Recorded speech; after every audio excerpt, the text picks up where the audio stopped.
What? My Gojo in the throes of danger, possibly dead? Utter nonsense! Hey, it's Romania Black and we're on episode 4 of Jujutsu Kaisen, and I'll be honest, I have no clue what I'm walking into today because I have stayed off social media and Discord all day! I have been very good because I knew once this episode come out, Twitter was going to be a buzz, there was going to be fan art everywhere, it was going to be crazy, and I was like, no. I'm not going to be about that. I'm not with that nonsense. But I had to dress up as Ghetto, so this is Femme Ghetto. This is about... I feel like I could use this wig for Heaven Official's Blessing cosplay as well. It's a much better, lighter, not as sweaty wig as last week. Last week's wig was a nightmare. But this one's a lot better. And plus, it makes... I think black looks better than white on me, so... whatever that means. So yes... I'm ready to sip the blood of my enemies as we see Ghetto fighting Toji this episode. Or who knows what'll happen? Who knows? Toji may just leave. Toji may just be like, I'm not fighting you. Did my job. Got your goat. Bye. And just peace right out. So we really honestly have no clue what he's going to do. But I have a lot of comments. Things to add to the board of gay yearning, which I feel is necessary at this point because...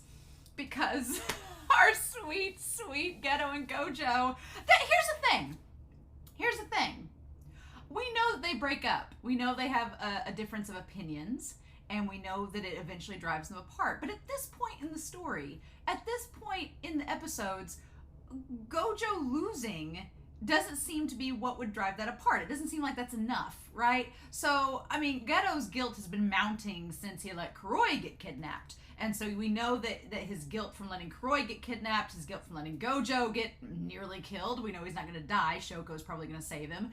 And his guilt from letting Riko die because he didn't get to her in time. That guilt is probably going to eat at him, right? But Ghetto and him are such good friends. What you would think that Gojo would be like, oh no, it's okay, don't feel guilty, it's fine, we're the strongest. That whole line, we are the strongest, was definitely tested in the last episode and was proven to be wrong. Because Ghetto lost and Gojo lost and Ghetto let Riko die. So I am beyond curious of a number of things before we dive into this comments. This is going to be a long intro, by the way.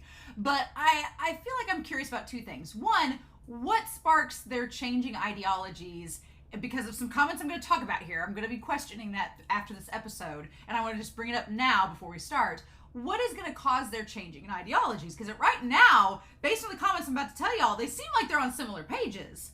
And then the other thing is, how does Gojo end up with Toji's son? Is that what drives them apart? Does Ghetto develop this severe, seeking revenge against Toji to the point where they, meet Megumi and Gojo's gotta take this kid in, and Ghetto's let's kill him. And then that's where it stems from? Is Megumi the cause of all of this? Toji's who's that? I'm so curious how Gojo, who fought Toji to the death, ends up taking on his kid, how that works, right? And how Gojo, we know, we're going to talk about some comments, we know from the movie that Ghetto has some opinions about Toji, and we're going to talk about them. So let's just dive right into the comments, because there's a lot to get through. Y'all have got great things to say, apparently, but I wanted to bring up the idea that also at the very end of the last episode, Ghetto brings out two cursed spirits. One looks like either Falcor from the Never-Ending Story, or it looks like Haku from Spirited Away. The other one that is, I said it looked like the woman from The Grudge. I recently watched an episode of Trigun, and there is a woman dressed in a duster that's like a khaki color with a hat, and her name is Dominique in the show. And she looks exactly like that cursed spirit. And so we know that Akutami has taken inspiration from Bleach. And so I'm wondering if her design is a reference to Trigun. Because that would have been from the 90s. That would have been kind of cool. So I liked that. Ghetto in the movie, according to Be Happy, mocks Maki in the movie. And I forgot about this part where he calls her a failure. He calls all of the other non-jujutsu sorcerers monkeys, like Frieza from Dragon Ball Z, but he calls Maki a failure. And now that we know he fights Toji, or at least is confronted by Toji, I am wondering if that deep-rooted hatred of Maki is because he knows that she was related to Toji and has the same ability. So that's rather interesting. Be Happy notes that dragonflies on Gojo's kimono are a semblance of only moving forward. And I wanted to add, they also kill mosquitoes. So they also kill bloodsuckers. So I thought that was important to mention with Gojo. But yeah, they only are about moving forward. So that's going to be interesting to note with Gojo's character. Isabel talks about how the fish next to Rico, several people pointed this out. Isabel gets credit because she was first. Points out that the fish next to Rico as a kid in the aquarium are known as dead migratory fish that are often known for staying in places they cannot live, and thus they die. So it's like, wow. But Peach also noted that in season 1, in the first OP, there's a dead migratory fish around Yuji. So I thought that was really interesting as well. Anime Annie points out, we're going to have to add this to the Board of Gay Yearning, that the hibiscus is a flower that has a Buddhist meaning of detachment and transience, which makes sense because there is a weird, in the episode last week, there is a weird moment where Ghetto and Gojo, they're working together and they have faith and trust in one another, but there is a slight detachment because we see that, we don't see Ghetto and Gojo working together in this whole series. We've really not seen them working together. Have y'all noticed that? In all of the missions, they end up separate. Gojo ends up doing one thing, Ghetto does another, but they're never fighting together. They always fight separately. And I'm like, why is that? You guys would be unstoppable if you worked together, but maybe that's part of it.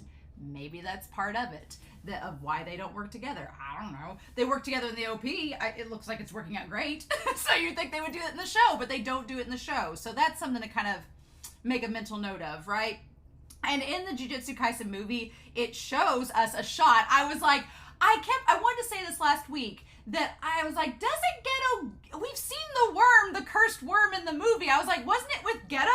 And Anime Annie was like, yes, Ghetto had the cursed worm. Now, does that mean that Ghetto kills Toji? We don't know. But he gets the worm at some point. We don't know when.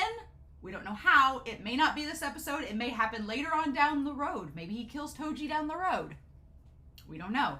But he does end up with the worm at the end, which is rather interesting if you think about it. So that's interesting. So we don't know what's going to happen with that.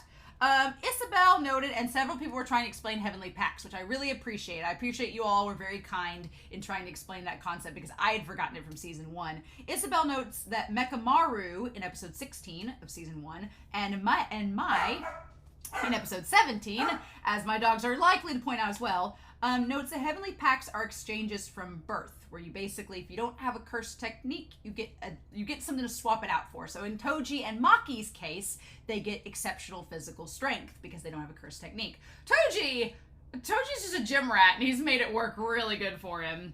Sepito brings up our first addition, other than the hibiscus, to the Board of Gay Yearning, which is about fish. About black and white koi fish, to be exactly. That black koi fish are known for symbolically absorbing evil energy and entities, which is exactly what Ghetto's power is. Which I find amazing. And then white koi fish are known for basically having resilience and power, symbolically, which relates to Gojo. So, the fish, I tell you. And so, also noting, Ifat Bushrasuhi notes that there are 3 major clans in the Jujutsu Kaisen world. There's the Gojo clan, the Zenin clan, and the Kamo clan. We met Kamo in the last season. So just to make note, we have our 3 major clans. Gojo's is one of them, and Yuta is distantly related to Gojo's clan somehow. Also noting, to add to this from Sepito, is the idea that in the ED, Gojo is watching Ghetto's fish float away. Ghetto's not watching Gojo's fish. Again, I am living for the unrequited, one-sided romance that Gojo loved Ghetto and Ghetto was not mutual. And I was like, it's the ultimate angst. And maybe Ghetto did love Gojo, but he fell out of it for whatever reason that we don't know yet. But we're going to find out eventually. The lines are eventually going to come full circle. We just got to get there first, right? User VVKP3 and a bunch of letters talk about how Ghetto's ability to take and house cursed spirits. What if he got Sukuna? Which now we're not quite back to season 1 stuff. We're not back to the present timeline. We're far from it, I feel. But it is something to make note of. Like, it makes more sense now why Ghetto would want Sukuna if he can house cursed spirits. Sukuna's like the king of cursed spirits. That would be the ultimate one. That's the Mewtwo that you want. Sukuna is Mewtwo in the Pokemon world, Jujutsu Kaisen, he's the one that you want. And so it makes sense why he would do it. But what's sad is, User V noted that if Ghetto hadn't left the Soul Society, hadn't left the Jujutsu high school world, then it's possible that he could have been really good friends with Yuji. Because, yeah, his attitude kind of... Gojo's a little too trolly for Yuji. Gojo reminds me a little bit more of Megumi from middle school in his delinquentness and his seriousness. And Yuji, in his compassion, reminds me more of Ghetto. Like, the moment where Ghetto holds his hand out to Riko, that's a Yuji moment. Yuji would do that for Junpei, and we all saw how that went. So, lots of parallels, right? Tamiya notes that Momotetsu is a game that you play with friends, meaning that Gojo likely played it with others in the academy, maybe Nanami, maybe Haibara, but it's not a game that you play yourself. And it also, they noted that it seems likely, like, would Gojo's clan get him video games? Probably not. Gojo probably got that from playing with Shoko or something else. But also, Minsure means welcome in the Okinawa dialect. And Gojo's line about there being fewer cursed users in Okinawa was actually a pun, which is why Ghetto tells him to knock it off and get serious, which is really cute. Math notes that going back to Gojo's powers, there's a red shift and a blue shift in astronomy. So Gojo's powers are not only accessing calculus, they're accessing astronomy because he's a freaking NASA astronaut, apparently. But they're also based on wavelength of light that gets compressed or expanded, and it's related to the Doppler effect, which I know a little bit about. But I just love the idea that Gojo's technique is so intricately science-based and math-based. It's amazing, right? Loisy, 1825, notes that Megumi means blessing. So you know what? Just adding on a layer with Toji's character. Toji may have named his son a girly name. And Megumi's a teenage boy, so of course Megumi's like, my dad gave me a girly name, meh. But in reality, maybe Toji meant well with it. Maybe he was like, hey, your name means blessing. Like, it's a good thing you're alive because if your mom wasn't around, I wouldn't have taken care of you. You know? Fun times, right? Toji's character is fascinating. And we don't know what happened with the mom. We still don't know that yet. Shizune pointed out that Gojo and Ghetto are forgetful. So they forgot to put the barrier up with Urahime and Mei in the house. So the reality is, did Gojo and Ghetto forget to tell Nanami and Haibara to come back and they're still in Okinawa? Who knows? It's just, I love the idea that that's a possibility. And then Ghetto complimenting Gojo on his hard work. I thought this was really important because Shizune points out that Ghetto, being a prodigy, he's expected to do good. He's part of the Gojo clan. It is his birthright to do good. So the fact that Ghetto gives him actual genuine praise instead of just expecting him to do amazing is that pointing out that recognition that people don't normally give him. And it goes back to the KFC breakup saying, you know, are you Gojo because you're the strongest, or are you the strongest because you're Gojo?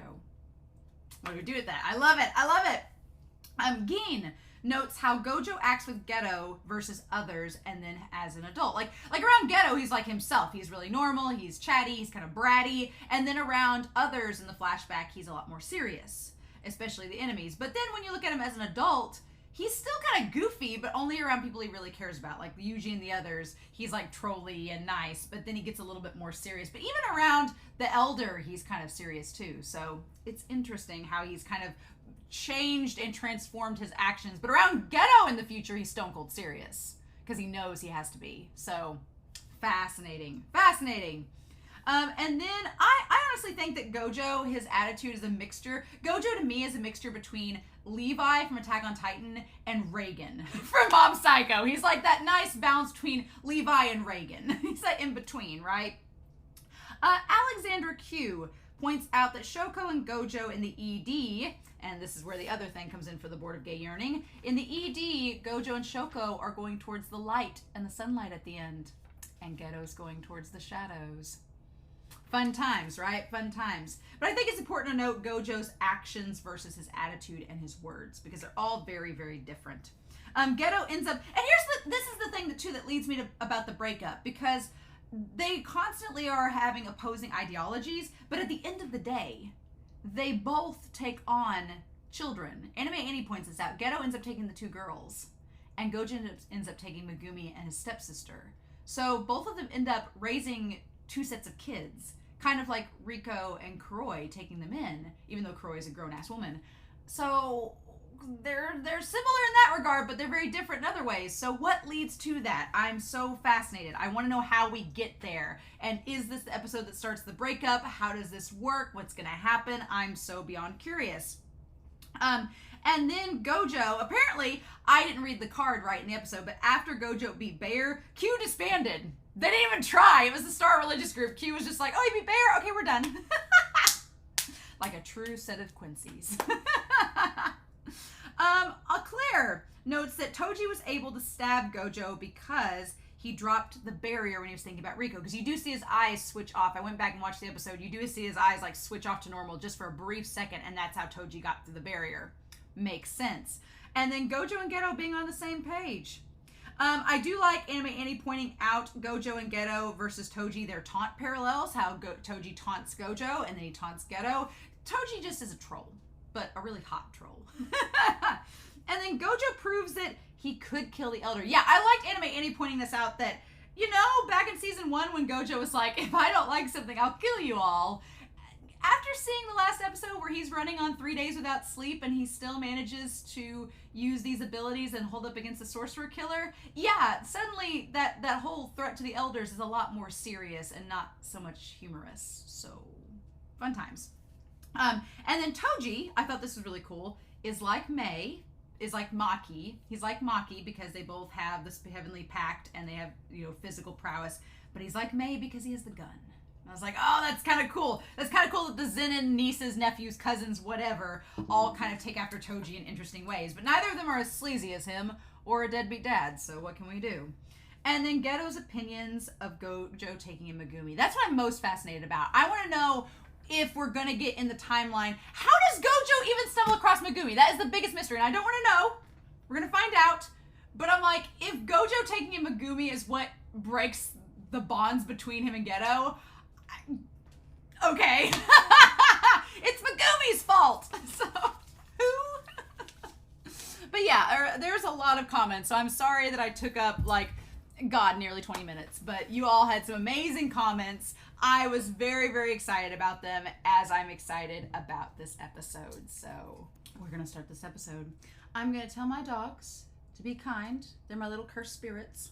I'm going to tell them to be kind, don't bark, and go lay down. And he hit the board of gay yearning. Yep, there it goes. And so, we are going to start episode 4 of Jujutsu Kaisen. And y'all, I'm so excited. Yes! Let's see what happens! And we're going to do that here in 3, 2, 1. Oh, y'all, let's relive the first moments of the last episode, probably.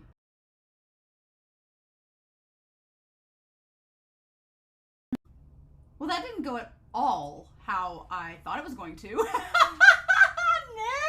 No! Mm-mm. And here's the tea. Here's the tea. Mappa has led us on to its foreshadowing, right? Mappa is revealed its secrets. It's over now. We should have known that Gojo was going to live to this episode because before he was stabbed by Toji, they didn't make him incredibly hot. That's the problem. They made Toji look so hot in this episode. I was like, where was this animation? Well, look at the maps. What's going on? And then they chop him in half. And I was like, oh, this is the last time you're going to see him. So we got to make him look good before he goes out. We just better hope. If Yuji starts looking real good. I was like, don't make Nanami too hot. That'll be really bad. The moment Mappa starts making any character look really attractive, run. Tell them to run for the hills, because it means they're not long for this world. That's why, right? That's why. The moment they make any character look hot, I'm going to be like, Nanami, Yuji, Megumi, start looking uggo for Mappa so they won't kill you off. What an episode! You all realize we're only at episode 4? Do you all realize that? We've had everything in this flashback go on, and we're only at episode 4 of this series. We still have 20 episodes to go. Like, we're like a sixth of the way through. A sixth.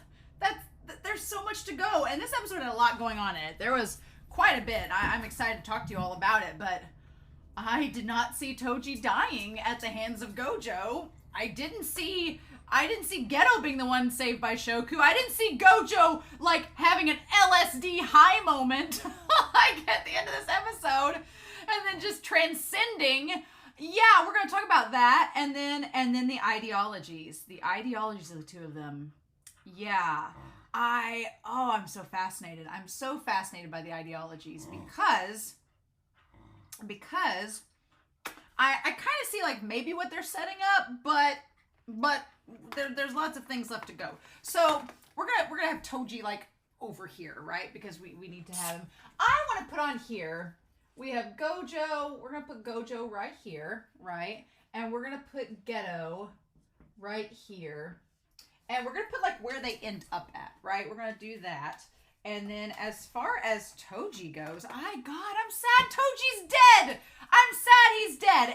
And then Ghetto seeing the worm is him going, wait, if the worm's here, that means something's happened to Toji, which means what happened? Who could have killed Toji? Must have been Ghetto, must have been Gojo. So how is he alive? And then that whole ending scene. And we're gonna put Toji over here.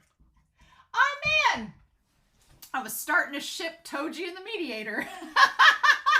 I was starting to ship Toji and the Mediator there for a hot second, and I was like, is Toji our bisexual king? It seemed like his son was alive, and Megumi was probably like 7, 8 or 9, at the time when this flashback is, or I guess he was like 6 or 7, because this is what, 10, 12 years ago? He was 6 or 7 maybe. And then he sees his wife with Megumi as a baby, so she must have, either she was already dead and Megumi was just being watched by rando people, or she was still alive, but she wouldn't sell her kid to the Zenin clan, so something was going on. Somebody was watching over Megumi at this point. I think the wife was already dead. Somebody was watching over Megumi at this point. Maybe the woman that he ends up running off with. I don't know. But wait, but then the stepsister was there too, so he ran off with the stepsister's mom too. So what? Toji. We're going to talk about Toji here at some point. We know that Toji, his ending is that he's dead. That's where he is right now. Get some old skull and crossbones here. He is dead. But we know that Gojo, at some point, we're going to put that down here, that Gojo, he ends up adopting Megumi, and I'm guessing the stepsister, right? That he sees them together. Okay. They ends up adopting them before the Zenin clan can buy them. Can buy him back. Which is weird, right? Like the Zenin clan buying their own relative back. I don't know the culture of this situation, but that seems weird. The Zenin clan would buy their relative back. I'm like, why wouldn't the caretaker just take them back to the Zenin clan and be like, here's Megumi, he's part of your clan, right? He's yours. Somebody's gonna take care of him, right? Why do they have to buy him back? What's the deal with that? I feel like we're gonna find out at some point because Gojo's gonna take him in. But I hope that Akutami shows us that. And I feel like at this point, yes, I feel like Megumi is going to be somewhat of a wedge between Ghetto and Gojo. It's always the kids, right? But that's so interesting. When we get to that scene, we're going to talk about it. But so let's talk about where they're at the end of the series. By the end of the series, Gojo is this OP mentor. God, is he OP? He's this OP mentor that travels and does spy work, right? Travels and does spy work, doing whatever. But he also has been training Yuji as well as Yuta in a capacity, and he takes care of Megumi. So he basically rounds up our trio. And he works with Nanami because he likes to torture Nanami. Right? But the crazy thing is Gojo seems to kind of, it's funny seeing him like on a high in this episode and being as omnipotent as he seems to be. The funny thing is that in the present timeline, he's OP and he knows it, but he doesn't flaunt it. He doesn't have that teenage flaunting. He's very much like, yes, I'm the strongest, don't worry. But he doesn't go around being like, I am the exalted one. It's like, oh shit. And so there's that we're going to talk about. But yeah, he seems to be a lot more humbler. I'm going to put that in quotation marks. And more of a troll. He's more trolly. He's more like, he like is trying to dad but doesn't know how to dad. It's funny because he's kind of like Toji a little bit in his dad like attitude, but we'll talk about all that. There's so much to go off of. Now Ghetto, there's this weird separation, right? Because there's Ghetto in the present timeline and Ghetto in the movie. There's two different Ghettos. The Ghetto in season 1, which how Ghetto is alive in season 1 when he supposedly dies in the movie, we haven't been told that yet. I'm curious. But Ghetto in season 1 is very serious, is calculating, and also mysterious. We don't get a lot from Ghetto in season 1, except that he's dangerous. And we don't know a lot about him. How he's not dead, we don't know. But then at the end of the movie, we'll talk about the movie Ghetto. Movie Ghetto seems to like to troll Gojo and get Gojo's goat. But he refers to non-sorcerers. He refers to non-sorcerers as monkeys, which Toji brings up. We're going to talk about that. He refers to non-sorcerers as monkeys. And he only wants a world of jujutsu sorcerers. And we're going to talk about that at the end of this episode. I'm like, Gojo, did you create a monster? Is this your fault, Gojo? Did you create this? Did you rub his lamp? Did you wake him up?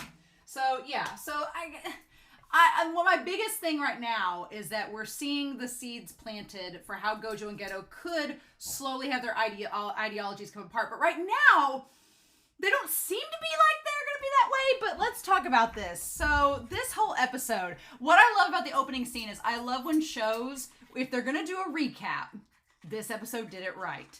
If you're going to do a recap, they showed it from a different perspective. They did all new animation for the scene, which I was like, good on you.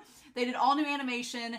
They did it from a completely different angle. Like when you see Ghetto look down at Rico, it's from a different perspective. The animation in this episode was gorgeous. Like the animation in this episode was amazing. Like they went all out on this animation and it showed. And I was just sitting there like jaw dropped, gobsmacked, gagged, living for it. But yeah, they just did an amazing job with this episode. And they made Toji freaking hot. I was like, the moment we got Toji, like, just standing there with the gun and everything, with his 8-pack, I was like, why are they making him this hot? Because they knew this is the one time they could do it. This was it. Put them Dorito dad body pecs out there, because after this episode, we ain't gonna have it no more. Now, someone in the YouTube comments said that Toji was not their bag. I understand.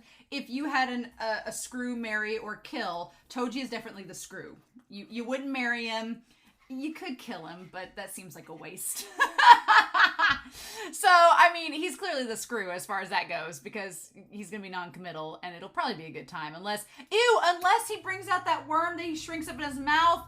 God, maybe he'd be the kill. He's definitely not the marry.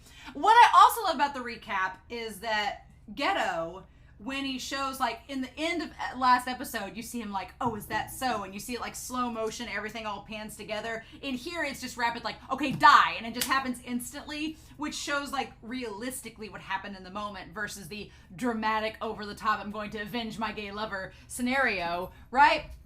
It's so good. And the Rainbow Dragon. The Rainbow Dragon. It's going up on the board of gay yearning. I'm going to just make a giant little spread of a dragon across it. The Rainbow Dragon. Let's be real. Toji was not having the gay agenda. He just couldn't take it, right? I really liked the apparition. Like, she was really cool. And she says, am I pretty? She had a very Riku vibe. Again, very Yuta, very Riku. Like, the apparition, the curse spirit talking. And she has, like, all the soul eater eyes and the pointy teeth. Really cool. I really enjoyed that. That was great. And then the fact that Toji, like, goes in for the kill. Now, we didn't see Tengen. We didn't get to the base of the tree. We did not get to see Tengen in this. Obviously, they're not showing us that for reasons, but we're going to go back to get out of this OP and just go with Tengen. I love this showdown. The showdown with Tengen, the showdown with Toji and Ghetto is so good. Like, just calmly and quietly going between room to room as he extrapolates how he doesn't have any curse technique energy and how he can use the worm. It's so freaking good. It's great because it's a way for Toji to kind of analyze how Ghetto is as a fighter and figure out like where he can possibly, utilize any weak points. And he knows that Ghetto's a little bit limited as to what he can do. So, I mean, Toji's just taking complete advantage of it. Toji was extremely smart. His pride got in the way at the end, and that's what killed him. He was killed by a man with more hubris. I was like, whoa, that's great. So, and then I just love Ghetto quietly watching. Ghetto and Gojo's fighting styles are very different. Gojo goes all in, all out, instantly. Ghetto is very subdued, manipulative, quiet, and from the shadows, like taking his time to find the right moment to strike. Ghetto is like a cobra. He's just sitting there waiting to strike. And I feel like Gojo's like a scorpion. He just goes, doesn't waste. Gojo's like a wasp. He doesn't waste any time. He just goes in immediately. Right? And so, yeah, Toji points out, he's like, I knew that this was the time to do it. I knew there wouldn't be people around. I knew that since I don't have any cursed energy, I'm like the invisible man. You can't detect me unless I use my cursed tool. And what I like about this, I love Akutami because he's very smart with a battle shonen, right? I have watched many battle shonen, and some of them are just like, I'm just strong, and there's no explanation, or they put up some BS that you're like, okay, I guess I believe this. Akutami bases everything within logic and reason to the point where he's using effing calculus, and you're just like, okay, how do I counter this? Nope, I can't. And so I like that Toji establishes, he's like, well, if I have a cursed tool on me, you could detect it. So he's like, I realized if I was going to follow you all and eavesdrop, I had to, not have a cursed tool on me. But then he's doing a villain monologue, but it's the most interesting villain monologue I've watched in a while because it's very dynamic and there's all these set pieces. And Toji thought he was going to win. He knew he was going to. What's funny is, and kind of a subversion of the trope, is that he villain monologues and tells Ghetto everything. He reveals his secret. The magician's trick is revealed to Ghetto. In any other shonen I've watched, Ghetto would have met up with Gojo or whoever else, told the secret, relayed the information, and they would have used that against Toji. Nope. No, Gojo just shows up and he's like, I'm immortal, bitch! And like just takes him out. And it's like, what? He's not immortal, but we'll talk about that. But yeah, so he just basically explains that if I just hide the worm in my body, and I love that you see him in the shadows, Toji like away from Ghetto while Ghetto's still looking up. Toji could have killed him, but he wanted to tell him how he did the trick. He wanted to revel in this moment. That should have been foreshadowing of Toji's pride, in that Toji had enough pride to like monologue in front of Ghetto because he knew he was going to beat Ghetto, and he knew he had the upper hand. And then at the end, he saw Gojo. He should have ran for the hills. And he didn't do it. He took him on. But he explains that he can take the cursed worm and put it inside of him, and since his organs are invisible, thus, so he's still invisible because you can't see the worm, you can't detect the spiritual energy. Which ties kind of to Ghetto and the idea that his technique, what's interesting is the technique in some ways hides his power. So I'm assuming the Ghetto in season 1 can still do the whole curse technique, eat the thing, bring out the thing like a Pokemon. I'm assuming he can still do that. So that's kind of the dangerous thing, is we don't know how strong Ghetto is because we can't detect. Since the spirits are all inside of him, they're not detectable. So we don't know how strong Ghetto really is on the inside. And that's a funny little twist between the two. Again, they're polar opposites. Gojo projects his power. Everything Gojo has is on the outside of him. It's projected. It's like rays of sunshine beaming off of his body. Ghetto it's all inside. You can't tell. Like, it's almost like bottomless. Like, you don't really know how strong Ghetto is because he doesn't reveal it until he needs to. So that's really interesting. I thought that Toji keeping the worm in his stomach was, one, very similar to Ghetto's technique, which is curious. And two, it's kind of like Houdini. Like, Houdini was known for, in order to get out of the handcuffs, when he was like, put underwater, he would like swallow the key and then like choke it up and then take off the locks and stuff. So it's like a magician's trick. I love it. He's like, you don't have to say it. Thank God they made him look so good. And then the cursed spirit just gets out too. And I love that he taunted Ghetto with the cursed spirit. He taunted him knowing he'd try to get it, right? It's so good. He's like, your ability increases its fundamental strength like that of a sorcerer. That's not what I want to know. And you see the knife flash. He says, how do you know which doors led to the Tomb of the Star? We didn't leave behind any residuals. And he's like, oh, you did? He's like, yeah, you humans leave behind plenty of residuals, like your scent, your footsteps. He's like, my heavenly pact allows me to enhance my senses so I can detect those things. Which is kind of cool because we understand that Maki can't see spirits because she has no cursed energy. So, but if she has enhanced abilities like Toji, maybe hers just at the time when they were kids wasn't enhanced like it is now. It's curious. I forget that Maki can't see spirits because of her eyesight and everything, and Toji clearly has 20/20 vision, so how interesting. And so, okay, we talk about Kuroi. We're going to just bring Kuroi up. We're going to put her on the board here. We're going to put Kuroi on the board because I thought he would have killed her. But he didn't. We're going to go back to that. He didn't kill her. And again, that was not the mission. That was not the mission. The mission was to kill Riko for the bounty, which is what he did. But he didn't kill Kuroi. Layered, I tell you, layered. So that I want to do in direct contrast to Gojo randomly just saying, you want to kill all these people? Like, just saying, like, they were, you know, they weren't responsible for Riko's death. They were just common followers. They had nothing to do with putting out the bounty or anything. They were just there because they're just sheeple, right?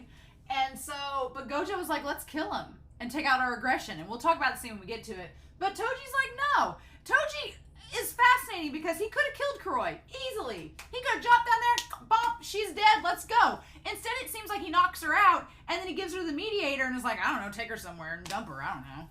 But, or kill her if you need to. But he doesn't do it himself because that wasn't the mission. That wasn't the goal. So, I mean, am I mad that Toji killed Riko? Absolutely. It's even worse because they didn't want Riko to merge with Tengen. She wasn't going to merge with Tengen. She made up her mind to go back. So, but then you could argue that would Jujutsu High, would they force her to? I don't know. But that's a question too. One of the big what if scenarios is I doubt the principal would, but would the elders have taken her and been like, no, we're going to do this? And then would Gojo have said something? I mean, I think he would have, knowing what we know now about him in this episode in the present. I think he would have said something, but would they have listened? We'll never know. But I think it's fascinating he didn't kill her. He could have easily done that, and a lesser villain would have, but he didn't do it. And then the damn rainbow dragon, he just slices through it like it was nothing. And that should have been Ghetto's clue that Toji's, you know, dealing a little bit more than we expect, right? And so he just goes down there. I love when the cursed spirit stops time and the shards and everything turns blue. You know what? She's a little bit related to Akashi. It's fine. Has the scissors. Gives him a haircut and cuts his ear. The animation in that whole scene was so freaking good. And he's just not bothered. Cuts his ear, doesn't care. Let's just trim up the scissors and go. He's like, Baka. A technique that lets me absorb cursed spirits. And he tries to do it, but then he gets, what happened? He got knocked back. He tried to touch it, and then it knocked him back. Like Toji knocked him back, right? Or them falling knocked him back. And that's the thing collapsing, the platform collapsing, knocked him away from the cursed spirit. And then that's when he sliced him. Now, I'm going to be honest with y'all. I'm going to be honest. I may not have had as big of a reaction about Megumi getting the X crosses because a few days ago, someone in the Discord shared a fan art. I didn't say anything because I didn't want to be a negative Nancy, but they shared a fan art, and on one side was Gojo with the cut, and on the other side was Megumi with the X cut. And at the time, I looked at the fan art, and I was like, I don't think that's what happens in the movie. I think in the movie, he gets, like, his arm chopped off, right? That's what happens in the movie, but I didn't say anything because I didn't want to cause a stir. But I was like, when I saw this moment in the episode, I was like, oh, well, that's what that fan art was. That's what that was. Okay. Not surprised. Not surprised in the slightest. But I was surprised that he didn't kill Megumi. And he had a very good reason not to kill him. He just incapacitated him, right? Because he knows Megumi's not a threat, right? And that in itself would be adding insult to injury, right? So what do we know about Ghetto at this point? We're seemingly, I'm going to put a big seemingly on here. Seemingly how they both feel, both him and Gojo. For Ghetto, he feels like the non-sorcerers should be protected. Should be protected by Jujutsu sorcerers, right? That's how he feels, seemingly, at the moment. And the idea that he has guilt on many levels for not only Kuroi, but for Gojo, for Riko, and the fact that he could not stop Toji. So, a guy that didn't have any cursed energy at all. So, we know that about Ghetto. We know that about him at this moment. Because, yeah, it would suck that you failed in your mission. This guy has no spiritual power whatsoever. He just happens to be freaking strong and uses these cursed tools. And so he gives a very good reason. Like, Toji is smart. He's like, I didn't cut you badly enough to kill you. Because, he's like, I would have killed you if you were a Shikigami user. But since it's curse manipulation, there's no telling what would happen to the cursed spirits you've absorbed after you die. So that's a thing. That's a thing. Because we see he uses, like, all of them in the movie, right? So, Toji, what I like is that he's smart.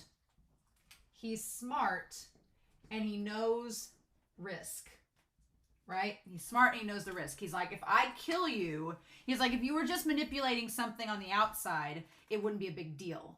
But because this is a manipulation technique, he's like, I don't know what you've got inside of you, and if I kill you and they all burst out of you, that's going to cause a lot of unwanted attention that I don't want. So I'm just going to leave you alive and knocked out, and we're going to go from there. And then he says this line. He's like, I'd like to avoid extra trouble. He says, you have the blessings of parentage. Which we'll go back to that, but even with that blessing, you were beaten by a monkey like me who can't even use curse techniques. So basically, Toji, he's very much against the blessed, who are from Jujutsu backgrounds. Yeah, so he's jealous of Gojo because he's born with these amazing godly techniques. He's jealous of Ghetto because he has this technique, and he's like, that technique kept you alive after all this time. He seems like he's jealous and envious because he's gotten kicked out of the Zenin clan. So he made it seem like he was kicked out of the Zenin clan because he didn't have any abilities. Kind of like Maki, except him and Maki went very different routes with it.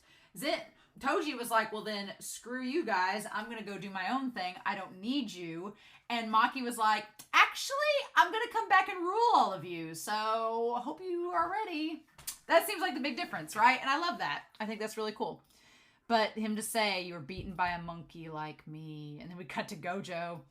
If you want to live a long life, never forget that. You were beaten by a common person. He's like, don't underestimate your opponents. Don't think just because I don't have any cursed energy that I'm not a threat. And I don't think Ghetto's gonna forget this. But then, he remembers Megumi. And he sees him for a second. And I love the worm! I love his expression of, oh. And the worm's expression matches. It's so freaking hilarious. And then he goes, speaking of blessings, he was like, wait! Now, we do establish that Toji, like myself, are really bad with names. He says, speaking of blessings, that's right, I almost forgot. I named him Megumi. I was like, oh my god! So, I think it's both. I think he's a deadbeat dad, but also, he loves his son. It's the weirdest thing. That's right, I named him Megumi. And then that's it. And then we have the ripple. And the ripple coming from Gojo's hand. That had to have been the end of a chapter. I know it had to have been. The end of a chapter with Gojo with the ripple, that had to have been it. But I thought the ripple was just like somebody walking by. Or like something stomping and making that. No. It was the reversed curse technique. Hell yes. Oh my god. The reversed curse technique. So basically, we get that the reverse technique We're going to get it explained. Don't you worry. We'll bring it down here. But the reverse technique is what saves him. And I thought it was going to be Shoko. But no, Shoko ends up saving Ghetto. But yeah, so Toji, he keeps forgetting his son's name. It's almost like he wants to forget his son, because if you were in the profession of Toji and you were a sorcerer killer, you probably would not want your son being brought up, because one, you wouldn't want that to be revealed as a weakness to your opponents. That's why he tells Gojo at the very end, because he knows he's dying. And then there's nothing to lose at that point. And we'll talk about it in a minute. And then two, because why would you want to be constantly reminded that you've left your kid to go do this? Right? So he's this weird cross between, he's a sleazy deadbeat for sure. Don't get me wrong.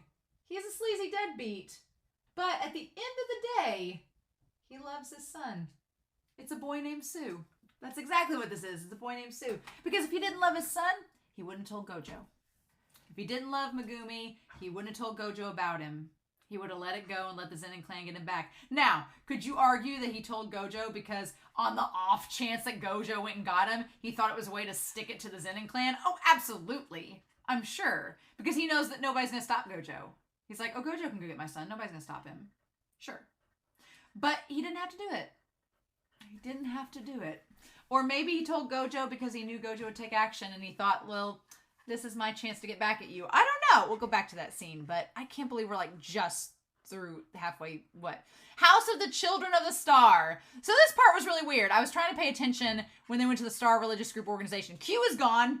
Q was banished as soon as Bayer was defeated, so they're out of here. We're with the Star Religious Group and this weird-ass guy that just like lays out this table for her to be laid upon, like the creepiest thing.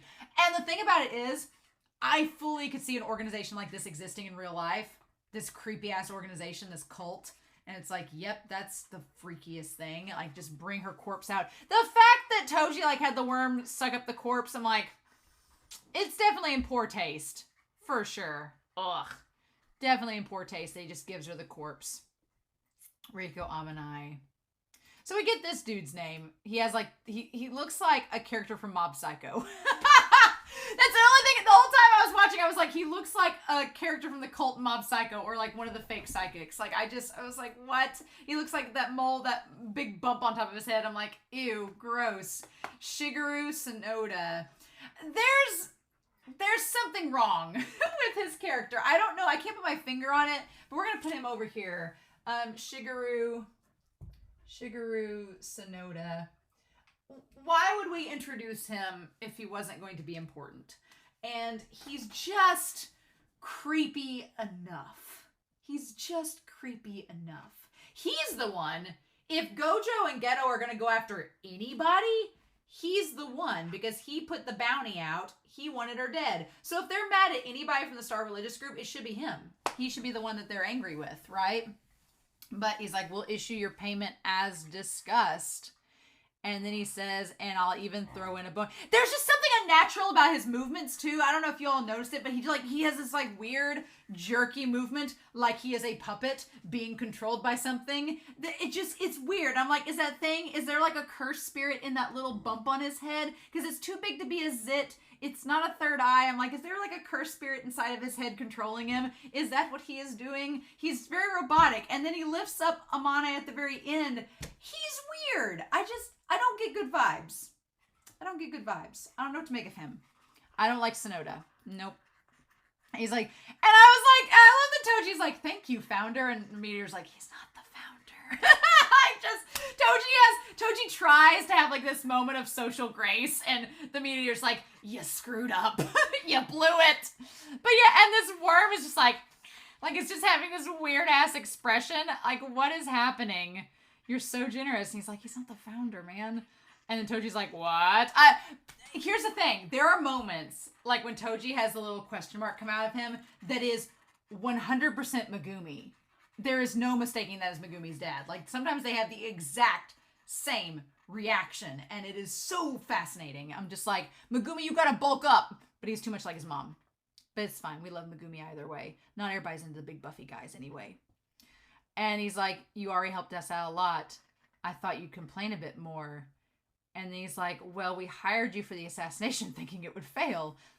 He says, our star religious group was founded in the Nara era when Tengen-sama began preaching about the moral foundation of Jujutsu sorcerers. So this whole thing with Tengen, they worship him back from this thing called the Nara era, when he was talking about the moral foundation of Jujutsu sorcerers. So from wherever that was, that's when they worshipped him.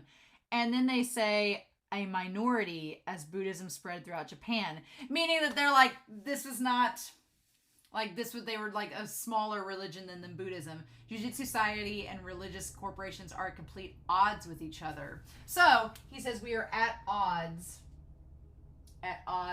with religious corporations. Okay. I like that we see the jewelry. We see like a crystal ball on there and a clock and jewelry and beads. It's very weird. Like, why are there watches? Why are there 3 rings and 2 watches and 1 necklace? That 3-2-1 thing is bizarre. What does that mean? Is that... I'm thinking the 3 rings, 2 watches, and 1 necklace. 1 strand of necklace beads. Is that like relating to... I don't know. Is it relating to... And the clock there... The 3-2-1 is interesting, and I feel like it's tying to something, but I don't know what it's tying to, and I'm trying to... my mind is like, what could that be? So we're going to make note. 3 rings, 2 watches, 1 necklace. We're going to make note of that. Like, keep that in the back of your head, that symbolism, perhaps. I don't know what it's symbolizing, but something feels like it should be. And he says, to the modern star religious, the Time Vessel Association, and there's like 8 pieces on this dial, right? So Time Vessel Association, there's 2 watches, 3 rings, like 3 unions, 2 different timelines, 2 possibilities, and one religious ruler, right? Which would be Tengen. So maybe that's what it's meaning. The 2 watches is interesting. Like there's 2 timelines. I feel like we just go all day with what those little tiny moments. Akutami's just like, here, figure out what this is symbolizing. And why we have devoted ourselves to remaining non-sorcerers. So interesting. So they're almost suggesting like instead of they could become sorcerers, but they choose actively not to. So they they bring out the idea that Jujutsu sorcerers are granted privilege above the law. Are sorcerers. And they're not wrong, because yeah, it seems like, because it's kind of like the superhero society mentality, that because the superheroes saved the day, because they're responsible for helping all these people, they kind of are a little bit above the law, just a little bit. And he's kind of noting that that's not right. They're granted privileges above the law, but they're still fundamentally forbidden to lay a hand on non-sorcerers. Okay, so Gojo making the comment to kill them all. So let's talk about that. Gojo makes the comment that he asks, I'm going to put it down here, asks if they can kill the religious group. If it is okay. We know from this moment now that it is forbidden to kill non-sorcerers. So basically, because you have powers, your job is to protect the people without powers, but you can't touch them. You're supposed to protect civilians, but you can't hurt them.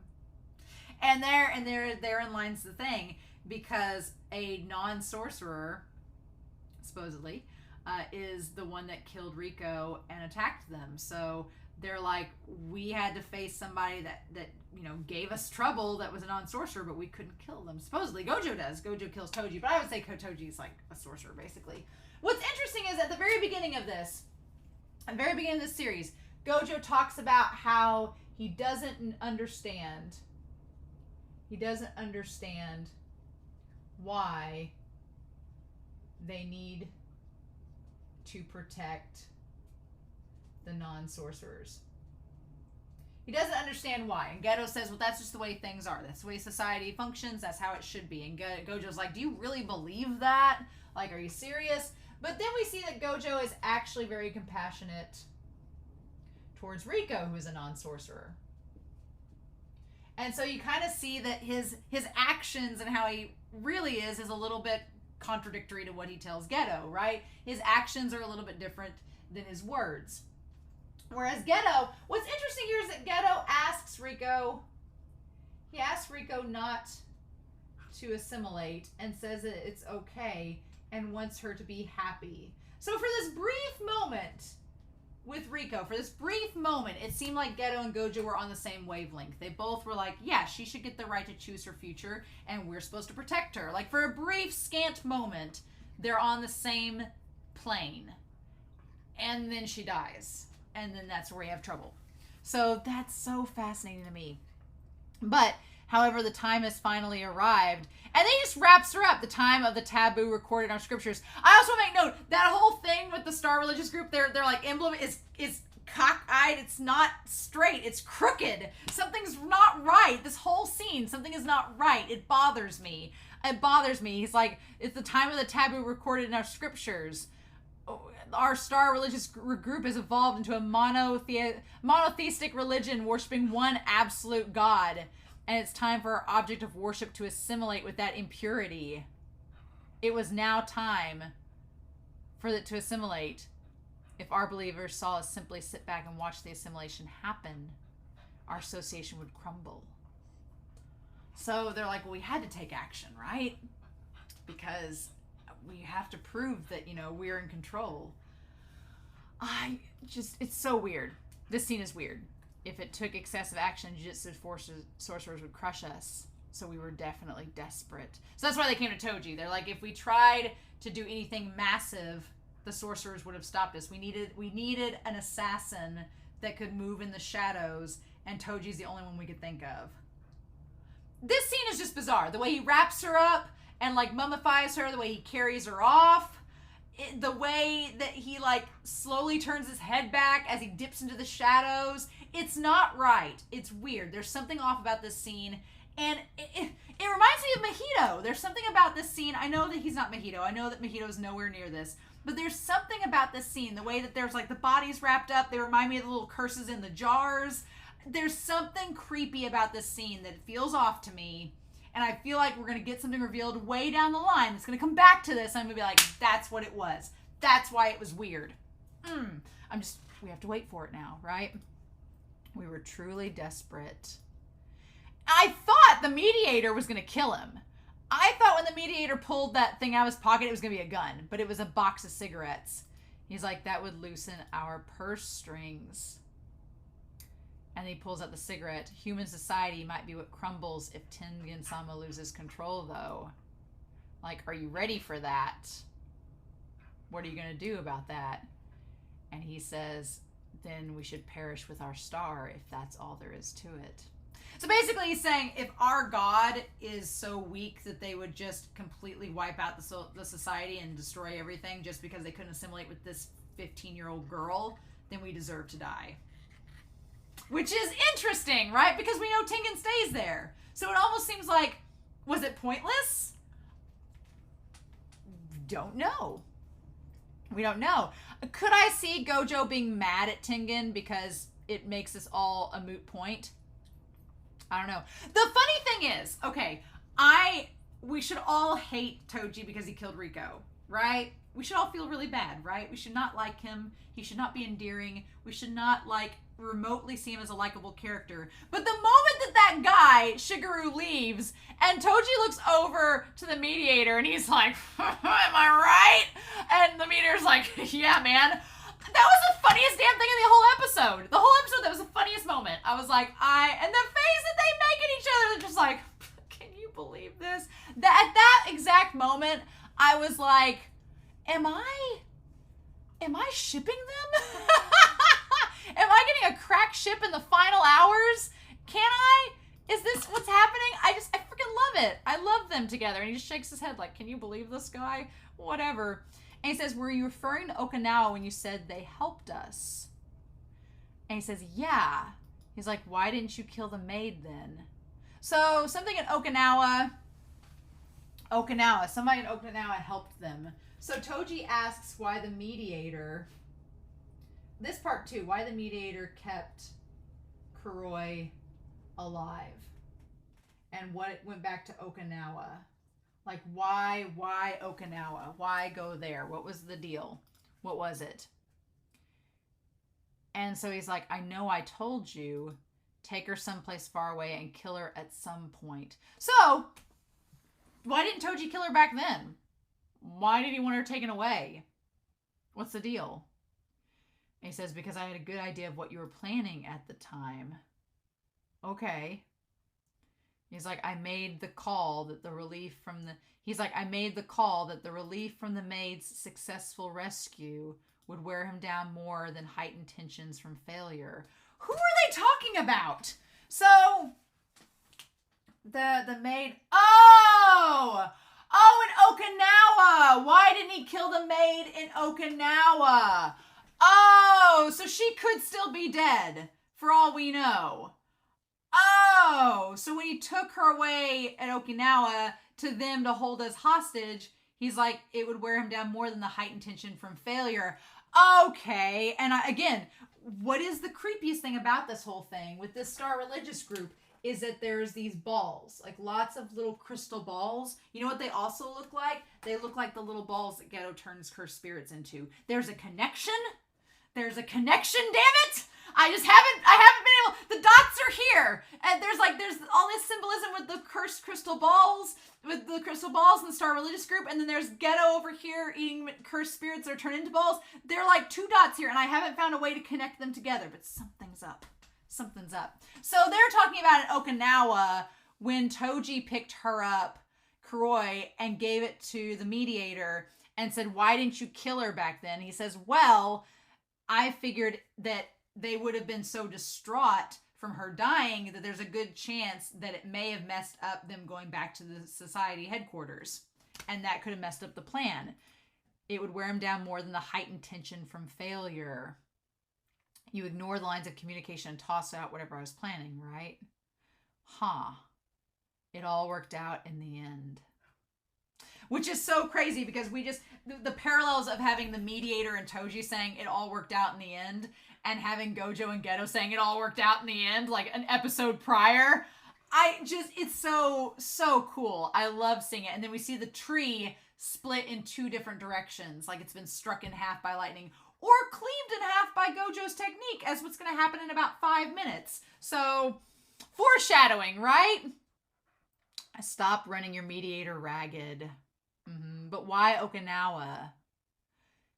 And he says, why I had to laugh at that myself. Normally, you'd use a car to transport a captive, right? Public transportation carries too many risks, after all. But get this, the president owned his own private jet. Oh! So they're just laughing at like, so why'd you take the girl to Okinawa? Why'd you make him go to the beach? Well, get this, because we couldn't transport her by car, but the president of the Star Religious Group owns a private jet, so it just worked out. Ha ha ha. Like, they're just sitting here. It feels like a Quentin Tarantino movie, or it feels like Goodfellas or something, where they're just like out to the side, like having a laugh and a smoke and being like, well, it all worked out in the end. Here's what our plan and how it was. Like, what?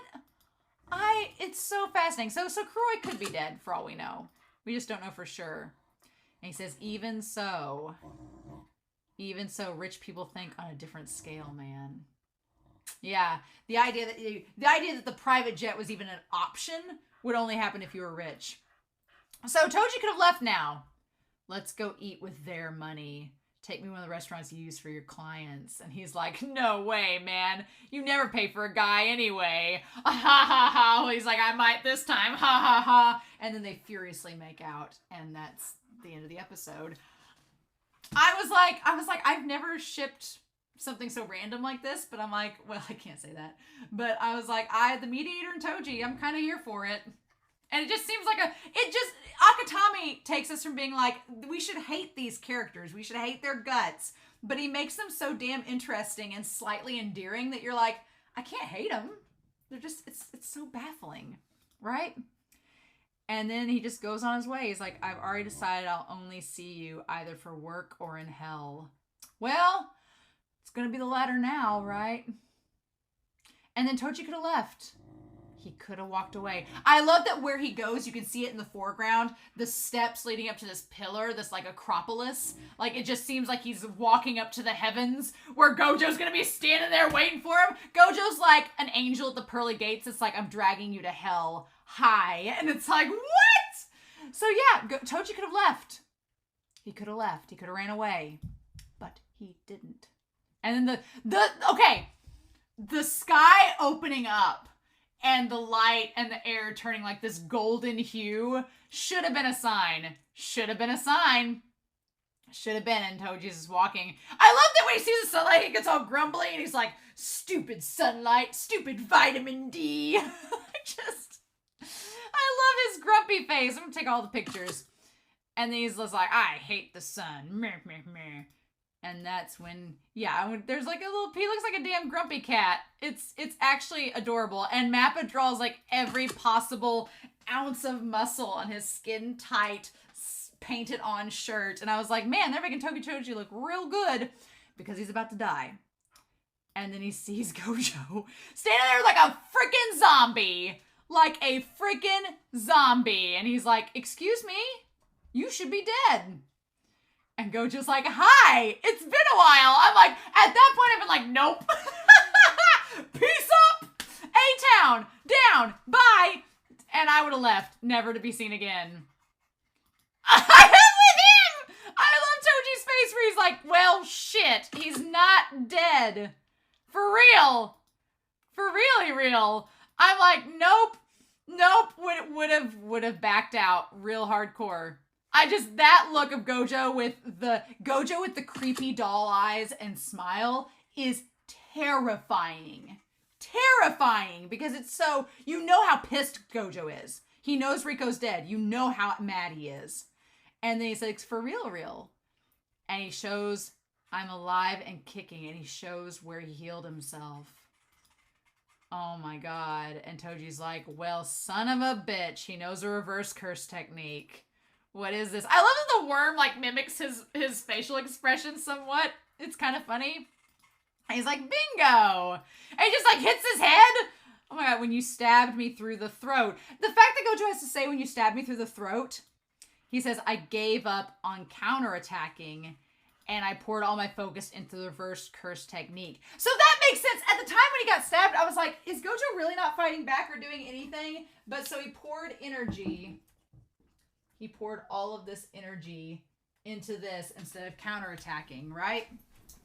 And so when that happened, he explains it in this monologue here. He says, cursed energy is negative energy. So while it can enhance the body, it can't regenerate it. Which makes sense, right? The cursed energy, it's negative. It can only make you stronger, but it can't regenerate anything. But Shoko, again, Gojo's a damn prodigy. He's a nerd. Shoko explains how the technique works, and he's just like, but wait a minute. He's like, so if you just multiply the negative energy against itself, it creates positive. It's like when you multiply a negative against a negative, it creates a positive. I know that math. I love that the math he uses to explain his techniques, no clue. Friggin' calculus. The math about the reverse technique, got it. Easy. Easy peasy lemon squeezy. Where he says that's the reverse curse technique. Easier said than done. And like, Gojo is like on a freaking high. He's like, he ate all the shrooms, he did all the LSD, and here's where we are. He just, to get back here, right? So he basically talks about a negative times a negative. In this case, two wrongs do make a right. And that this is the first time that he could use it. I'm like, Gojo is scary. He's very scary. I hadn't been able to do that up until now myself. I love that Toji's just sitting here like, God, I feel like Toji is the embodiment of Akutami at this point, where he's just like, he's just blabbing on and on. I couldn't understand anything that one person who could do it said. Yeah, he's talking about Shoko. He's like, I couldn't understand what she was talking about, but then I did math and I got it. He's blabbing on and on. He's high. Yeah, it's like when you have an adrenaline, it's like the scene from Pulp Fiction where she like has had a heart attack and they just take the adrenaline and like just shoot her straight into the chest, into the heart with, and they just pump the adrenaline straight in. Like Gojo is riding a high from the adrenaline of coming back to life, and Toji's like, awesome. Oh my god, yeah. He's high. I finally grasped it on the verge of death. The true essence of cursed energy. The reason you're going to lose is because you didn't chop off my head. So basically that's how Gojo's going to die in this series. If you're going to kill Gojo, you got to chop off his head. Now, how anybody's going to get to that point? I don't know. I don't know how that's possible. He's like, and because you didn't use that cursed tool when you stabbed my head. He's like, am I going to lose? He could have ran. That's what the moment where he reaches for the sword, he's like, he could have ran, but his pride made it be like, no, I want to test him. I want to try again. And that was the mistake. God, he's so handsome. Yep. Oh my God. And he's like, oh, is it? Yeah. Maybe so. Oh my God, Gojo. Like, Gojo just, what do you say? Like, he's in the zone. It's like Kuroko's basketball. He's in the zone. He's elated, and then he's just flying, like levitating. And he says, cursed technique reversal, baka, aka, red. Yep. To like move him backwards. And then using blue, right? Oh my God. Yep. And the worm protected him. That's nice. That was nice of the worm. That was nice of the worm. And he's just floating. Like, Gojo is just floating in the air. Like, he's just a monster. With the limitless technique. He is just riding a high from like unlocking his ultimate. Toji basically helped him unlock his ultimate potential, and he's just sitting there riding this high of his power awakening.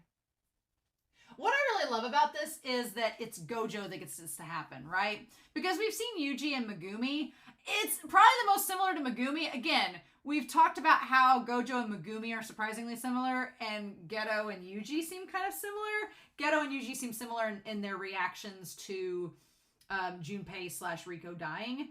And here, when we see Megumi unlocking his domain expansion, and I forgot domain expansions. They're in this series. We haven't even seen Gojo unlock the domain expansion yet.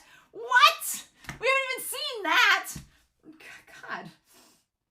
But it's like when Megumi unlocks his domain expansion, he has this moment where he just like foams at the mouth and goes crazy, right? And this is Gojo's moment, whereas Megumi is like, screw it, let's do it. That's exactly how Gojo is. They're so similar. It's kind of crazy, right? But he's just floating in the air. And Toji's like, well, okay. He's like, no broken bones. We're good. We'll fight. He could have ran away. The shockwave was the application of limitless. And the curse technique reversal red. He poured the positive energy generated. Yeah, he basically explains everything that's happening that we've already been talked about through the comments and everything. But he had so many chances to run. And he didn't do it. It's like it was his own fault that he died. It's crazy. I do love the chain. I love the chain nunchucks. I love it. It's great. And he like gets ready to fight him and he says something's off. Yeah, at this point, I don't know what's off. Maybe a teenager levitating in the air like a deity. Maybe you should leave. The fact that he's floating in the air. That would be what would be off for me. I'd be like, I feel like Jessica Wilde. She'd be like, that was weird for me. He was floating in the air. That was weird for me. I feel like that's it. I don't know how much off you can get. And then he has his limitless technique and he looks at him. And it's so cool because it's like the moment as a child when he's in the little dragonfly Komodo and he looks back to Toji. This is like the exact same moment. He looks back at him the exact same way. And it's like, this is the moment he unlocks purple. Something's off. Yeah. Yeah, and he's just like, no, this is fine. No. At that moment, Toji was like with the little cup of coffee and the fire around him. He's like, this is fine. No, it wasn't. You should have left because that should have been red flag number 1. And he's like, I'll kill you. And then, nope. Did not work at all. He avoided it. And he says, sorry, Amanai. I'm not even angry over you right now. Yeah, I bear no grudge against anyone. It's just that the world feels so, so wonderful right now. You know what this reminds me of? Well, 2 things. One, we need to point out that he says he bears no grudge. This is going to come back at the end of the episode. No grudge against anyone.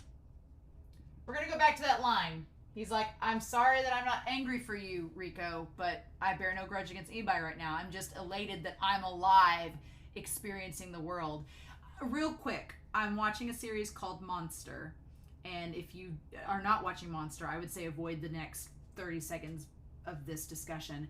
But at this moment, Gojo reminds me kind of Johan a little bit, the character Johan, because at this point, it's like Johan has a near-death experience, and he comes back and he's trying to tell others about this idea of being, we are the transcendent ones because we've transcended death, and now you experience the world in a brand new way and see it through a whole different lens and experience the world through a new light. That's what this moment reminds me of. And so I'm like, again, Gojo is one of our main protagonists. He's supposed to be one of the good guys, but in this moment he has the same energy to him as one of the antagonists and the main bad guys of another series. And so it's fascinating to me. I'm like, in this moment, like, you root for Gojo to win, but then you're like, you almost feel bad for Toji because you're like, you had no chance. Like, just, it's mind-boggling.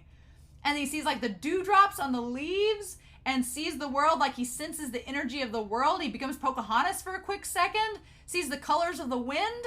Like, it just, like, he's just sitting there floating. Like, are they supposed to be able to float like that? Because, Gojo did all throughout season 1, so yeah, it shouldn't be surprising to us. But he's in between the two poles, and he's doing the pose, like, with purple. And he says, throughout heaven and earth, I alone am the honored one.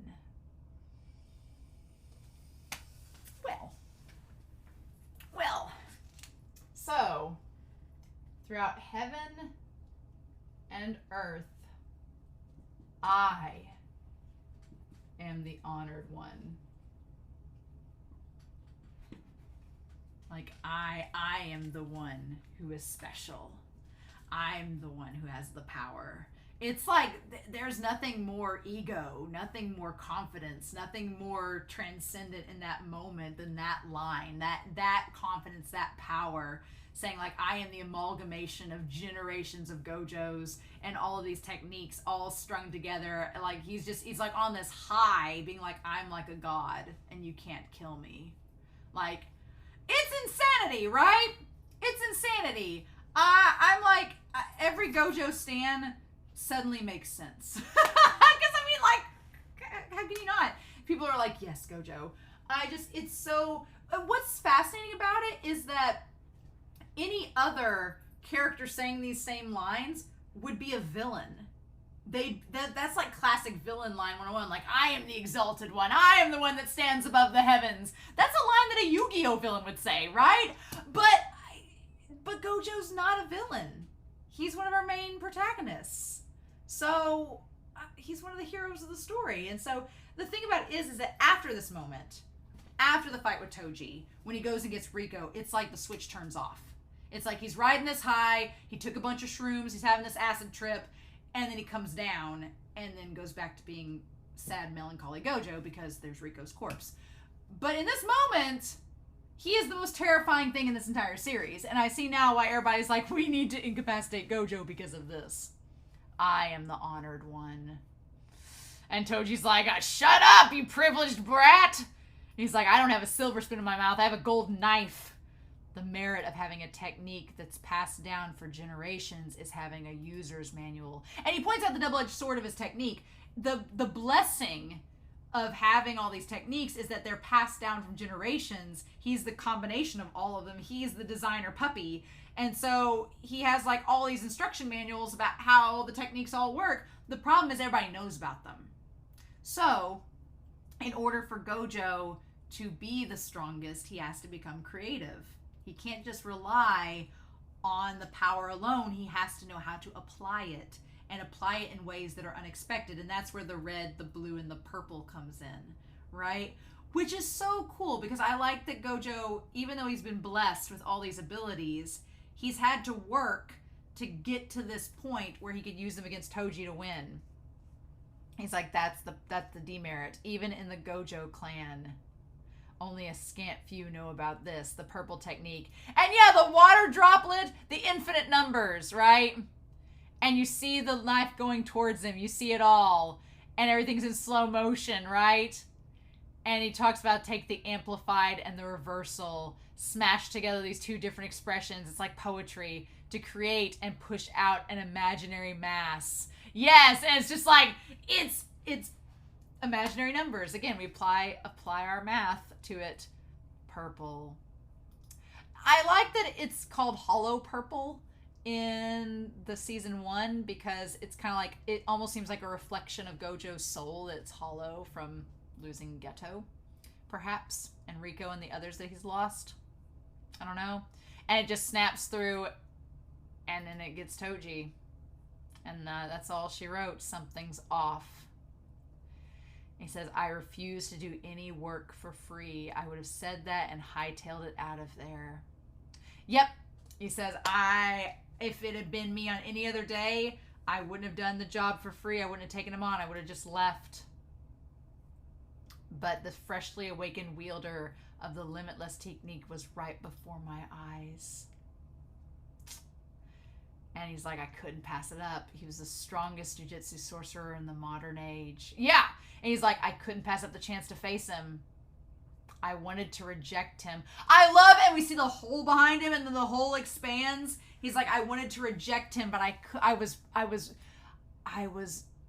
instead brought to him. I wanted to bring him to his knees.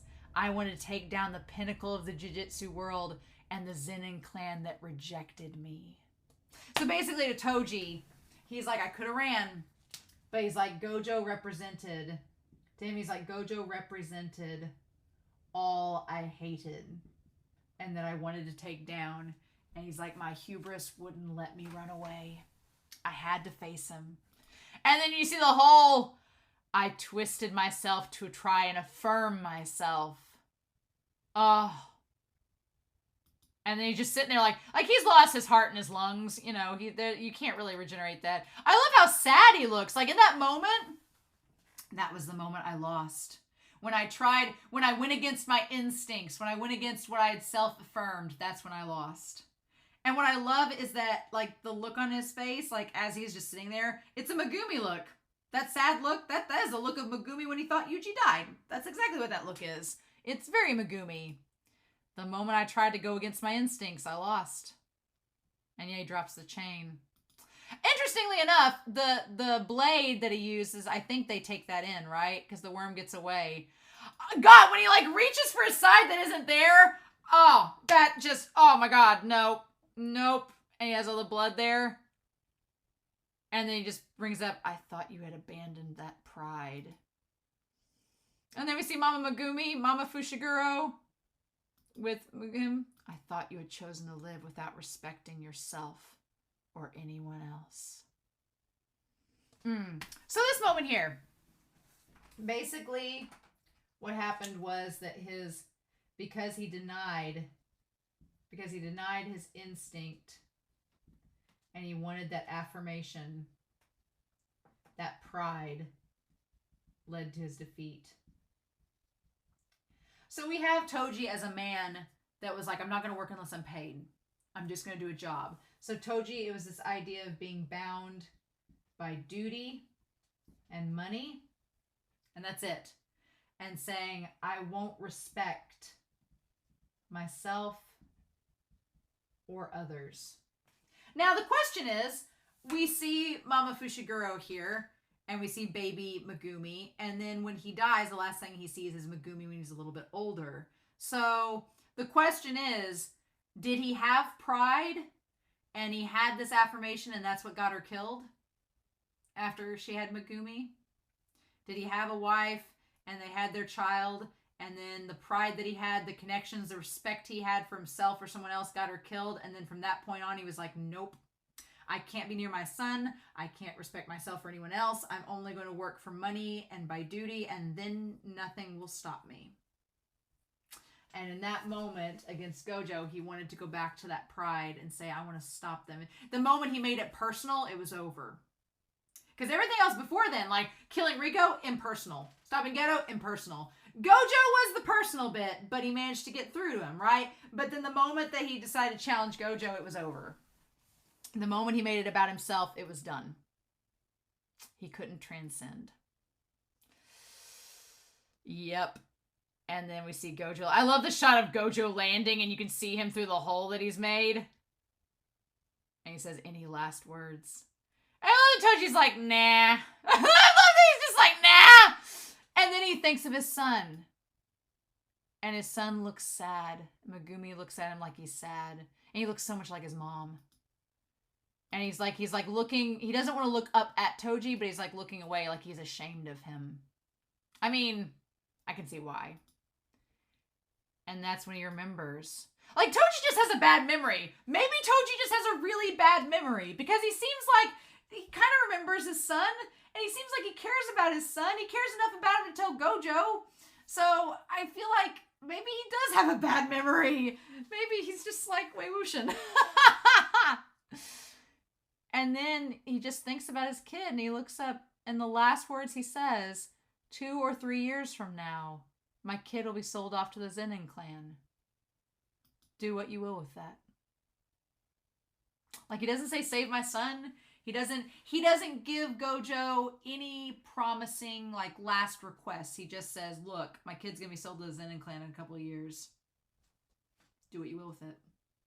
Either ignore it or do something. But he had to say it about his son. I'm like, what? And then he dies. So I know a lot of people in the comments were like talking about how bad of a father he was and how much, but here's the thing. One, Megumi only knows about his dad from when he was around, and he doesn't seem like he was a very good dad when he was around. He seemed like he wanted to ignore Megumi and not be around him because, who knows, maybe that was his form of protecting him. And he did run off with a lady and leave Megumi with a stepsister that he's like, what are we supposed to do? So I'm not saying he's a great dad. I'm not saying he's like father of the year, doesn't deserve a mug or anything like that. But the fact that the final thing he thought about wasn't revenge, it wasn't about the Zenin clan, it wasn't about anything. It kind of was about the Zenin clan. The last thing on his mind when he died was his son. I can't hate Toji for that. I can't hate Toji! I just can't! I can't do it. I can't hate him. He tried. Daddy tried. And then he dies. And the worm gets away, right? So I like the hands just sitting there on the ground. The weapon's gone and the worm gets away. And I love the shot of the holes. Like, the hollow purple hole is perfect. Like, symmetrical. Which is great because against Hanami, it's like just all over the place destruction. So, interesting. And then we have the ED, all right? But then we see the worm come back and Ghetto finds it and it says, hug me, mommy. Creepy. And then the sun sets and the sky is blood red. Oh, that's just so creepy. I love the contrast of the blood red sky and then everything opens up as like white and blue. Again, the color between them. So they find the Star Religious Group bunker where Ghetto senses Gojo, right? Because they can detect each other by curse energy. I think that when Ghetto goes to open the door, we see the reflection of him and he looks like he is not looking forward to opening this door, right? Because he senses Gojo, I'm sure, and he's kind of like, what the hell? I wondered if Ghetto was concerned that when he opened up that door, everybody in there would be dead. Maybe. Or what would he see when he opens that door up? And yeah, it goes from being red to a bright blue light. And then there's all these people. It's like Neon Genesis. Just congratulations. It felt like a Neon Genesis moment. Again, I'm like, Akutami loves Neon Genesis, so I'm sure that it was a reference. Him and Fujimoto are just having a fun time with Ano's work. But yeah, it's just everybody like, if they all started saying congratulations, I was going to freak, right? But Gojo walks away with the corpse. And it is creepy. It is very creepy that they're like clapping at it's almost like they're clapping at Gojo and Ghetto for getting her killed, is what it looks like, right? It almost looks like they're clapping at them, being like, thank you for getting her killed so that now Tengen-sama won't assimilate and then our group can keep on going, is what it sounds as. Now, is it actually, or are they just a bunch of dumb people that don't know what they're clapping for? Is that what it's supposed to be a metaphor for? Is it a metaphor for just the actions of a society having impact beyond their means and knowledge? Who knows? But there's Gojo with blood all over him. And we see Riko's body and Gojo went and got it. It says, you're late, Suguru. No, I guess you got here fast. And Suguru's like, oh my god, you're alive. He's like, there are several star religious group facilities in the city after all. And then they both see each other. And then he says, Satoru, is that you? Yeah, that's a good question. Is it him? And he's like, what happened? Well, you already saw Shoko. And he's like, yeah, she healed me. I'm fine now. And then God, like her corpse is like, it's just ghastly blue, right? Where rigor mortis is probably set in. Me being safe doesn't help anything here. And Gojo says, I screwed up. You're not at fault. He says, let's head back. And then he says, Shigeru, should we kill these guys? So, okay, the thing about it is, he's using the limitless technique, which means that they shouldn't be able to detect him, right? He's using the limitless so they can't get to him, right? So, but it's interesting that Ghetto found him. That he found him even though he's using the limitless technique. My thing is, Gojo asks, do we kill them? Should we kill these guys? And he says that it's his fault that this happened. And Ghetto's just kind of like in shock that all this is going down. Here's the thing. It almost seems like a rhetorical question, because if Ghetto really wanted to kill them, and the answer is rhetorical, because he's saying, should we kill these guys? And Gojo's like, if he really believed that they should have, he would have already done it. But he didn't. Instead, he got Riko's body, used the limitless technique so they couldn't touch her, and then was leaving with her, and they're all just like, just mindless herd of sheep clapping. So I don't think that he believes, the answer I think Gojo believes is no, they shouldn't kill them, but he's mad because Gojo's an emotional character, and he's very mad in this moment. He's very upset, he's guilty, he's frustrated, he's mad that they couldn't save Riko, and he's like, should we kill them? Would that solve the problem? And he's like, the way I feel right now, I doubt I'd feel anything about it. That's the thing that's kind of scary, is that at this point, Gojo is acknowledging, he's like, I've become numb from all this. And that's kind of not what Ghetto is used to. Ghetto is used to Gojo being this emotionally centered character that's like, well, we have to do this, or we have to do that. And no, we can't do that. And in this moment, the death of her and this awakening of all this power is like, it almost is like suggesting Gojo feels like a god. He's like, I don't really feel anything about it now. It's funny, like Gojo's giving off more like deity vibes than Tengen is at this point, which is interesting. But he's like, the way I feel right now, I doubt I'd feel anything about it. Like, I have all this power, I don't think I'd care. And him shrinking, and Ghetto says, no, there's no point. It looks like they're only common believers here.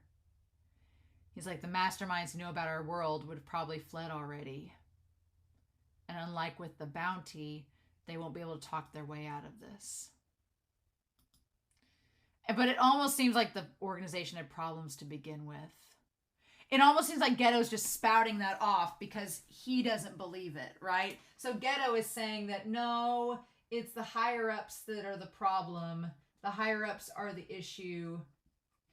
And doing anything to the organization won't solve a problem. But it's kind of interesting in that moment because Ghetto's eyes are like, it's like Ghetto's contemplating. And again, Ghetto is trying to stick with this resolve he's had from the beginning of, oh no, we're supposed to protect the non-sorcerers. Oh no, we're supposed to do this. This is the way that our society runs. But when you listen to Ghetto, he's not just saying, oh, we shouldn't kill these people because they're just common folk. He's not saying they shouldn't do it because it's forbidden. He's not saying they shouldn't do it because it's against society. He's saying they shouldn't do it because there's no point. It won't do anything because they're common folk and the higher-ups don't care about them.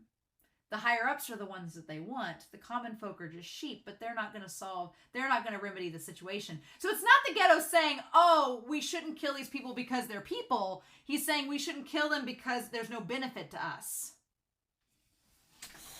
Which is interesting. That's what he's suggesting. With that, saying the organization, and he's like, it'll be dissolved soon enough. And Gojo stops when he like transitions into the red. He says, there's no point, huh? And then he says, does there really need to be a point to it? Yes! And that's the thing. That is the separation. It's their words versus their actions. And here we see blue and we see red. We see the blue we see the red repelling out and the blue is drawing in, which again is symbolic of both of them. Gojo he projects and then Ghetto, he kind of, internalizes. But that's the thing. Gojo's like, it was a rhetorical question. He's like, he kind of feels numb in this moment. He's like, should we kill them? Because we could just do it and I don't think I'd regret it at this point. And Ghetto says there's no point because we'd gain nothing from it. And Gojo's like, did there need to be a point? That's it's getting to the part. I feel like Gojo's like, I wouldn't have killed him to begin with, otherwise I would have already done it. You're thinking that there has to be a reason for it.